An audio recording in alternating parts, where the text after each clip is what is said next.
Okey, sekarang kita akan buat latihan dulu untuk asas gelombang. Okey, yang pertama, dalam satu eksperimen, Ali merekodkan ayunan bandul yang melakukan 50 ayunan lengkap dalam masa 25 saat. Okey, ini kan macam betul. 50 ayunan lengkap dalam masa 25 saat. Okey, soalan. Apakah nilai tempoh ayunan dan frekuensi ayunan? Kita nak tempoh berapa saat, frekuensi berapa ni. Dalam masa satu saat tu berapa kali dia berayun. Okey, kat sinilah kita kena betul-betul faham maksud kepada tempoh dengan frekuensi dia tu. Okey, kalau kita keluarkan maklumat 50 ayunan, okey, 25 saat. Okey, jadi kita balik semula kepada istilah tempoh. Okey, tempoh ni berkaitan dengan masa. Jadi masa diambil untuk buat satu ayunan lengkap. Okey, masa untuk buat satu ayunan lengkap. Jadi untuk kira tempoh, jadi kita kena kira masa untuk satu ayunan. Jadi 25 saat bahagi dengan 50 ayunan. Sebab kita nak kira masa untuk satu ayunan. That's why kita bahagi masa bahagi bilangan ayunan. Okay, sebab tempoh tu berkaitan dengan masa. Okay, masa untuk membuat satu ayunan lengkap. Jadi 25 saat kita bahagi kepada 50 ayunan. So kita dapatlah berapa? 2 kan? 0.5 kan? 25 bahagi 50. Jadi dapat 0.5. Jadi kita dapatlah 0.5 saat. Maksudnya untuk satu ayunan lengkap hanya ambil 0.5 saat. Okay, 1/2 saat dia untuk dapatkan satu ayunan lengkap. Okay, boleh. So yang ni jangan tertukarlah. Jangan pening. So ingat balik asas dia. Tempoh adalah tentang masa. Jadi masa bahagi bilangan ayunan. Okay, masa untuk dapatkan satu ayunan lengkap. Okay, seterusnya kita nak kira frekuensi pula. Okay, kalau frekuensi, dia adalah tentang bilangan ayunan lengkap dalam satu saat. Okay, bilangan ayunan lengkap dalam satu saat. Jadi bila ayunan lengkap dalam satu saat, jadi kita kena buat 50 ayunan bahagi dengan 25 saat. Okay, sebab kita nak cari dalam satu saat tu, okay, berapa ayunan lengkap dapat. Jadi 50 bahagi 25 saat lah. Sebab kita nak cari bilangan ayunan dalam satu saat. Okay, jadi 50 bahagi 25 kita akan dapat 2 kan. So ini kita akan dapat 2 Hz. Okay, sebab unit kepada frekuensi adalah Hertz. Make sure dia dalam saat lah. Okay, 25 tu dalam saat. Kalau dia bagi minit, kena tukar pada saat dulu. Okay, itu cara nak kira tempoh dengan frekuensi terus daripada perkataan dia dah bagi dah 50 ayunan 25 saat. Okay, sebenarnya untuk kira frekuensi pun kita boleh dia guna formula. Okay, boleh dia guna formula iaitu F sama dengan 1 bahagi T. Jadi kita kira 1 bahagi 0.5 kan. So 1 bahagi 0.5 dapat juga 2. Okay, sama je lah. Dapat juga 2 Hz. Jadi mana-mana pun boleh. Sama ada kamu nak kira 1 bahagi T, F sama dengan 1 bahagi T ataupun F sama dengan 50 bahagi 25. Okay, jadi tempoh tu kena betul lah. Okay, kalau tempoh tu salah, masuk dalam formula 1 bahagi T pun salah juga.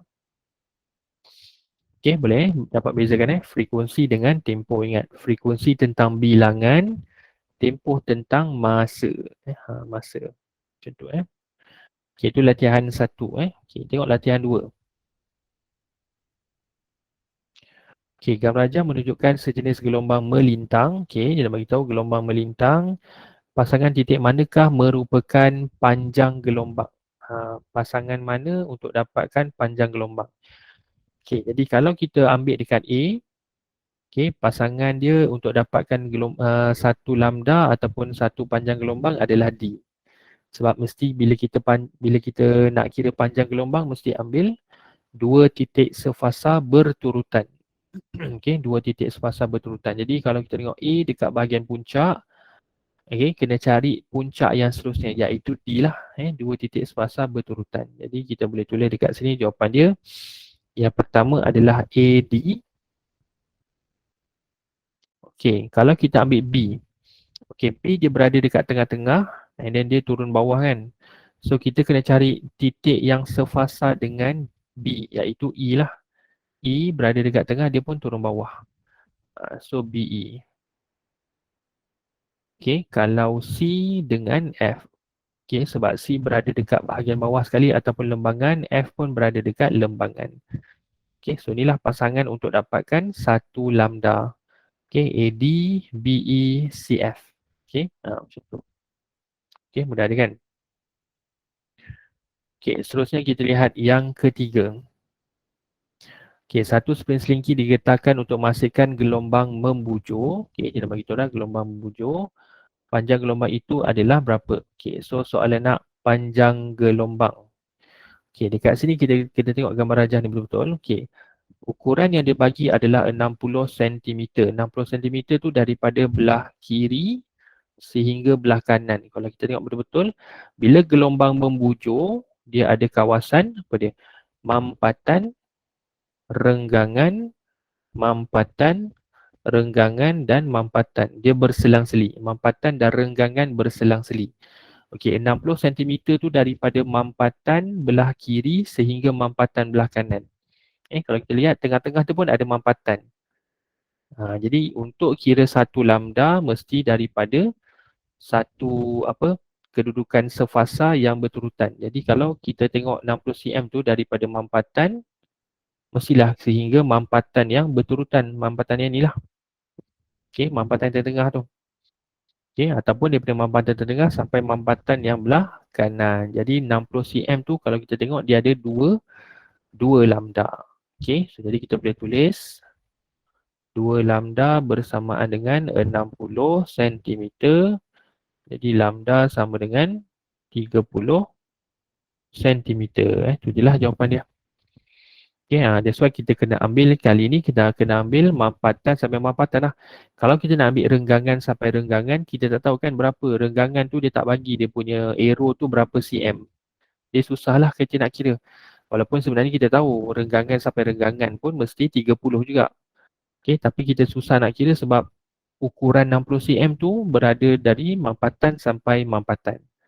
Okay, so M sampai M tengah-tengah satu lambda, M tengah-tengah sampai M belah kanan pun satu lambda. So 2 lambda sama 60 cm, lambda sama dengan 30 cm. Okay, soalan macam ni. Okay, seterusnya latihan 4.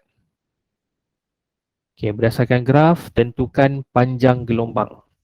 Okay, kita nak panjang gelombang, lambda dia berapa.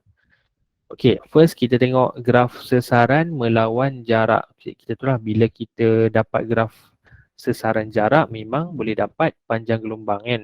Tak boleh dapat tempoh. Okey, jadi untuk dapatkan panjang gelombang, kali ini senang saja kita ambil yang ini. Okey, kita start daripada kosong ni. Okey, mudah untuk kira-kira. Kosong sampai 4. Okey, sebab kosong berada dekat paksi X ataupun paksi jarak and then dia naik atas. So 4 pun sama juga dia naik atas. Jadi kosong hingga 4 untuk dapatkan lambda. So jadi dapatlah 4 cm. Okey, macam tu je. Okey, panjang gelombang 4 cm. Okey, kalau kita nak kira puncak ke puncak, boleh juga nak kira puncak ke puncak. Okey, kalau puncak ke puncak kena ambil yang ni lah. Sini sampai sini kan. Okey, sini sampai sini lambda. Tapi kena tengoklah yang ni, puncak ni bawah dia, ini 1. Yang ni bawah puncak yang ni adalah 5 kan. Jadi 5 tolak 1 sama jugalah. 5 tolak 1 sama dengan 4 cm. Boleh juga. Cuma kita kena tolak lah 5 tolak 1. Kalau kita tersilap mungkin kita buat 5 tolak 0, dapat 5, salah lah. Okay, jadi nak mudah kita ambil daripada asalan. Okay, asalan cari dua titik sepunya yang berturutan. Okay, dua titik serupa yang berturutan. Okay, macam tu. Okay, tu latihan 4 Okay, seterusnya kita lihat. Okay, latihan 5. Okay, latihan 5. Okey, seutas tali digetarkan menghasilkan gelombang seperti raja di atas dengan kadar 10 getaran sesaat. Okey, ada maksud yang dia nak sampaikan kat situ. Okey, soalan nak berapa halaju gelombang. Kita nak dia punya speed ataupun velocity of wave dia. Okey, pertama kita lihat ayat 10 getaran sesaat. Okey, yang ni 10 getaran sesaat bermaksud 10 getaran dalam 1 saat. Jadi maksudnya 10 yang dia nak bagi tahu tu adalah frekuensi. Ya, jadi frekuensi adalah 10 Hz. Ya, sebab kita tahu tadi kita dah buat dah, frekuensi adalah bilangan ayunan ataupun bilangan getaran lengkap dalam 1 saat. So kali ni 10 getaran sesaat kan. Jadi 10 Hz lah. Okey, macam tu. Itu je maklumat yang kita dapat daripada ayat ni. Okey, seterusnya daripada graf. Graf yang diberi adalah sesaran melawan jarak. Okay, jalan kepala ingat bila sesaran lawan jarak dapat lambda dan juga amplitude. So tak boleh dapat tempoh lah kat sini sebab dia jarak. Jadi kita kira untuk dapatkan jarak. So ambil yang senang, ambil yang ni. 0 sampai berapa? Yang ni lah. Okay, dia mesti ambil yang ni kan. Puncak sampai puncak. Jadi 0 sampai 40. Jadi dapat lambda bersama dengan 40. Tengok unit kat belakang ni sentimeter jadi 40 sentimeter. Okay, kalau kita ambil tempat lain, katakanlah kita nak ambil yang ni. Lembangan sampai lembangan sini. Kan, so samalah 60 tolak 20 dapat 40 juga. Okay, sama je. Okay, so dah dapat F dengan lambda, soalan nak V. Okay, jadi pakai ada formula V sama dengan F darab dengan lambda. Jadi 10 darab dengan 40. So dapat 400 cm per saat. Okay, kita dapat CMS negatif 1. Okay, sebab lambda dalam cm, frekuensi dalam hertz kan. Hertz ni setara dengan, hertz ni dia sama dengan 10 S negatif 1. Okay, sebab dia 1 bagi tempoh tadi kan. So dapatlah 40 cm per saat. Okay, so biar je lah jawapan macam ni, tak payah tukar meter per saat. Okay, sebab dia tak minta pun unit SI So tinggal di dalam ni. Okay, 40 cm per saat. Jadi maksudnya daripada nilai 400 cm per saat ni, maksudnya dalam masa 1 saat, gelombang tu dah bergerak sejauh 400 cm. Okay, ataupun 4 meter kan. 400 cm, 4 meter. Laju jugalah kan. 1 saat 400 cm dia dah bergerak. Okay, tu kelajuan dia. Okay, tu latihan 5 Okay, seterusnya kita lihat latihan 6. Okay, Raja menunjukkan bentuk gelombang pada spring selingki yang digetarkan pada frekuensi 8 Hz. Okay, dia dah bagi dah direct 8 Hz. Soalan dia nak amplitude, panjang gelombang dan juga laju gelombang. Okay, 3 soalan dia nak. Okay, yang pertama adalah amplitude. Okay, kita tahu amplitude senang je daripada paksi X sehinggalah ke puncak ataupun paksi X sehingga lembangan. So inilah paksi X sehingga ke puncak. Okay, ukuran dia adalah 10 meter. So dapatlah 10 meter. Okay, macam tu je. Okay, ataupun daripada tengah, daripada paksi X ke lembangan. Yang ni pun 10 meter juga. So dia tak ada jawapan negatif lah untuk amplitude ni. Okay, so sama juga 10 meter. Okay, yang kedua, panjang gelombang. Okay, kita tengok dekat sini, ni adalah sesaran lawan jarak. Paksi X dia jarak. So bila jarak memang boleh dapat panjang gelombang. Okay, tak boleh dapat tempoh kan. Okay, jadi cara dia sama je, ambil 0 sampai sini. So 0 sampai 1, so 1 lah. 1 meter 1 meter. Okay, and then yang ketiga, laju. V sama dengan F lambda. Okay, so frekuensi kita dah ada dah tadi, 8 darab dengan 1. Okay, panjang gelombang dia 1, jadi kita dapat 8 meter per saat. Okay, kali ni kita dapat unit meter per saat sebab panjang gelombang tadi 1 meter. Okey, 1 meter darab dengan frekuensi 8 dapatlah ms negatif 1. Okey, tu unit dia. Okey, boleh kan? Mudah je. Okey, seterusnya kita lihat latihan 7. Okey, latihan 7 ni menarik. Okey, tentukan panjang gelombang bagi gelombang air tersebut. Okey, yang ni kita lihat dekat sikit. Okey, soalan nak panjang gelombang air. Okey, kali ni kita kena tengok gelombang air ni dia bagi daripada gambaran atas tangki riak macam ni lah. Okey, garisan-garisan ni adalah bila kita lihat daripada atas tangki riak. Okey, ataupun kalau kita lihat corak pada kertas putih yang ada bawah tangki riak pun sama. Kita akan nampak garisan macam ni juga. Okey, yang diberi dekat sini adalah 12 cm. Okey, kalau kita tengok betul-betul 12 cm tu adalah bukanlah daripada hujung belah kiri sampai hujung belah kanan. Dia dekat tengah-tengah ni. Okey, dia bagi dekat situ. Okey So jadi ukuran dia dia mesti daripada yang ni lah putus-putus ni Sebab antara dua garisan yang lurus ni ada satu garis putus-putus. Inilah dia ada garis putus-putus kat tengah ni. Okey.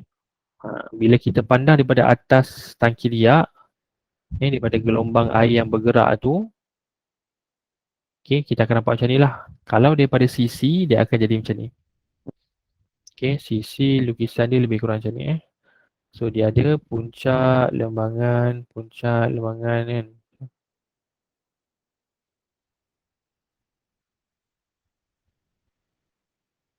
Okey. So mana garisan yang bersambung tu adalah puncak dengan puncak ni. Okey, manakala garisan putus-putus tu adalah lembangan bawah ni. Okey, boleh ni lembangan. Okey, ni kalau kita pandang daripada tepi tangki riak tu Kalau pandang daripada atas tak nampaklah yang dia naik turun ni. Okey, tapi bila pandang daripada sisi kita nampak puncak dengan lembangan. Okey. Jadi dekat sini ni puncak, ni lembangan, puncak, lembangan, puncak, lembangan. Okey, puncak, lembangan. Okey. Jadi kalau kita tengok 12 cm tu hujung anak panah 12 cm tu berada dekat antara puncak dengan puncak tu So jadi sebenarnya di lembangan lah yang dia berhenti ni adalah lembangan sampai lembangan. Okey, sebab dia bukan dia berhenti sampai hujung ni. Okey, sebab ramai yang kira sampai hujung ni So kita tengok betul-betul lah yang ni. Okey, so sebab arrow dia tak sampai, arrow dia berhenti dekat lembangan. Kalau arrow dia anak panah ni katakanlah berhenti sampai sini. Ini memang puncak lah. Puncak belah kiri sampai puncak belah kanan kan. Sebenarnya tak. So ini dia berhenti kat situ. Okay, so jadi kita tahu bila kita dah faham nak kira panjang gelombang, puncak ke puncak dikira panjang gelombang, lembangan ke lembangan pun sama juga. Jadi dekat sini maksudnya yang ni lah. Kalau kita kira okay, yang ni 1, 2, 3, 4, 5, 6. Daripada belah kiri, lembangan belah kiri sampai lembangan belah kanan tu ada 6 lambda. Okey, 1, 2, 3, 4, 5, 6. Okey, jadi kita boleh tulis 6 lambda bersamaan dengan 12 cm. Jadi lambda sama dengan 2 cm. Itu jawapan dia. Okey, kalau kita kira kalau kita ambil, kita mungkin ingat anak panah tu tak sampai sebenarnya sampai hujung kan. Okey, kalau macam tu kita dapat 1, 2, 3, 4, 5, 6, 7. Tu dapat 7 lambda. Salah lah tu. Soalnya dalam 12 cm tu ada 6 saja. Okey. So cuba dalam itu. Okey, ni reason dia sebab yang dia berhenti tu hujung anak panah tu berhenti antara dua garis lurus. Garis lurus tu adalah puncak-puncak. Jadi antara dua puncak-puncak tu ada lembangan garisan putus-putus tu. Cuma dia tak lukis lah kat sini putus-putus tu So gambaran dia macam yang belah tepi ni So lambda dia adalah 2 cm. Okay, right. So kita tengok latihan 8.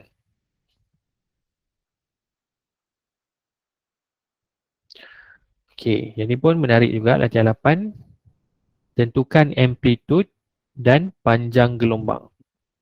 Okay, amplitude dengan panjang gelombang. Okay, kita settlekan dulu panjang gelombang lah. Okay, sebab kita dah pernah buat dah tadi. Okay, kali ni tala bunyi. Kita tahu bunyi mengeluarkan gelombang membujur kan. Bila kata membujur, dia ada mampatan dengan renggangan. Dia ada kawasan mampatan dan renggangan. So yang inilah mampatan dan renggangan tu. Yang ni yang rapat-rapat ni adalah mampatan, renggangan, mampatan, renggangan, mampatan dan seterusnya lah. Okay. Okay, kamu tengok pula yang ni 150 cm tu dibagi daripada mampatan sehingga mampatan. Okay, mampatan sampai mampatan. Okay, jadi kita kira lah. Okay, mampatan sampai mampatan, yang ni dikira 1 lambda, 2 lambda, 3 lambda. Okay, jadi kita dapat lambda dulu. So 3 lambda bersamaan dengan 150 cm, lambda bersamaan dengan 50 cm. Okay, so panjang gelombang bunyi tu 50 cm. Okay, so yang kawasan mampatan tu sebenarnya adalah udara yang termampat. Okay, renggangan tu pun udara juga. Zarah udara rapat, renggang, rapat, renggang, rapat, renggang udara tu. Okay, seterusnya kita kira amplitude. Okay, amplitude adalah sesaran maksimum daripada kedudukan keseimbangan. Okay, jadi amplitude tu berada pada tala bunyi tu. Kalau kita lihat 4 cm tu adalah tala bunyi bergetar daripada kiri ke kanan. Okay, daripada belah kiri sampai belah kanan. Okay, kedudukan keseimbangan adalah di sini. Tengah-tengah ni keseimbangan. Okay, so jadi sesaran maksimum daripada kedudukan keseimbangan dia adalah 2 cm. Okay, sebab 4 cm tu adalah 2 amplitude. Okay, 4 cm tu adalah 2 amplitude sebab dia daripada kiri sampai kanan kan. So kita soalan nak amplitude saja. Amplitude saja daripada tengah sehingga kiri ataupun tengah sehingga kanan. Okay, so jadi kita dapat dekat sini amplitude bersamaan dengan 2 cm. Okay, ramai jawab 4 cm. Salah lah 4 cm tu 2 amplitude. Okay, so amplitude dia 2 cm sahaja. Okay, boleh Alright, kita ada sikit lagi soalan. Okay, kita lihat latihan 9. Okay, cari nilai frekuensi. Okay, tengok pada graf sesaran lawan masa. Okay, bila kita ingat balik. Bila sesaran lawan masa dapat tempoh dan juga amplitude kan. Daripada tempoh boleh dapat frekuensi. So maksudnya kita cari tempoh lah daripada graf ni. Cari tempoh. Jadi nak kira tempoh senang je, ambil daripada 0 sampai 4. Okay, itu dua titik sefasa yang berurutan. So jadi kita dapat tempoh bersamaan dengan 4. Tengok unit kat sini, saat. Okay, so unit SI dah. Jadi frekuensi sama dengan 1 bahagi tempoh sama dengan 1 bahagi 4. Okay, 1 bahagi 4 kita dapat 0.25 Hz. Okay, biasa tinggalkan jawapan frekuensi dalam Hz lah tak payah S negatif 1 tu. Okay, biasa kita pakai Hz. Okay, seterusnya adalah latihan 10. Okay, tentukan panjang gelombang dan amplitude. So dekat sini jarak. So bila jarak memang dapat panjang gelombang lah. Okay, so, jadi nak kira panjang gelombang senang ambil pada 0 sampai 4 kan. Sebab yang ni dia naik atas. Ini pun sama juga. Okay, 0 hingga 4 tu adalah lambda. Jadi dapat lambda bersamaan dengan 4 cm. Tengok unit belakang ni cm. Lepas tu amplitude jarak daripada paksi X sehingga ke puncak ataupun sehingga ke lembangan. Dia ambil kat sini 5 cm. Jadi amplitude adalah 5 cm. Okay, macam tu je lah. Okay. Okey, seterusnya soalan 11. Okey, gelombang membulat ini dihasilkan oleh pencolok sfera yang bergetar dengan frekuensi 8 Hz. Okey, dia dah bagi terus frekuensi 8 Hz. Berapa laju gelombang tersebut? Okey, sekarang dia dah bagi F sama dengan 8 Hz. Sekarang soalan nak V. Okey, jadi kita perlukan cari apa? Kita perlukan cari lambda kan. Lambda kita boleh ambil daripada gambar rajah tu. Okey. Jadi kat sini kalau kita tengok betul, okey, yang ni pun kena teliti juga. Okey, so daripada pusat gelombang tu bermula sehinggalah paling keluar ni dia 4.5 cm. Jadi maksudnya daripada pusat sehingga 4.5 tu kita boleh kira ada berapa? 1, 2, 3. So dalam 4.5 cm tu ada 3 lambda. Okey, sebab daripada pusat sehingga yang lingkaran pertama tu 1, lepas tu 2, 3. Okey, so jadi kita boleh kira dekat sini 3 lambda bersamaan dengan 4.5 cm. Kita mesti cari 1 lambda. Okey, 4.5 bahagi 3 jadi dapat 1.5 cm. Okey, jadi nak dapatkan laju senang dia pakai dia formula V sama dengan F darab dengan lambda 8 darab dengan 1.5.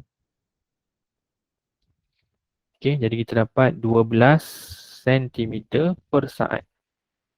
Okey, jadi gelombang tu bergerak 1 saat sejauh 12 cm.